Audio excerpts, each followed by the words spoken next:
মৃত্যু তোমার একদিন একদম নিস্তব্ধ করে দিবে। সেদিন দেখবে সবাই ব্যস্ত, তুমিই কেবল শান্ত।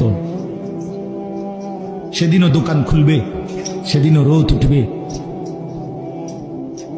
সেদিনও বৃষ্টি ঝরবে, সেদিনও হাজারো মানুষের ব্যস্ততা থাকবে, শুধু তুমি বন্ধু থাকবা না। প্রতিটা মৃত্যু তোমাকে নসিহত করে যে এর পরের জানাজা আমার, এর পরের এলান হয়তো আমার, এর পরের ঘোষণা আমার। কেউ মরতে চায় না, কেউ থাকতেও পারে না। কে তাদেরকে নিয়ে যাচ্ছে বলো নওজোয়ান? কে নিয়ে যাচ্ছে? এক অদৃশ্য মালিক তাদেরকে নিয়ে যাচ্ছে প্রতিদিন, প্রতিনিয়ত। কেউ তো মরতে চায় নাই, কিন্তু কেউ তো থাকতেও পারে না। এজন্য এটাই অনিবার্য বাস্তবতা যে মরতেই হবে।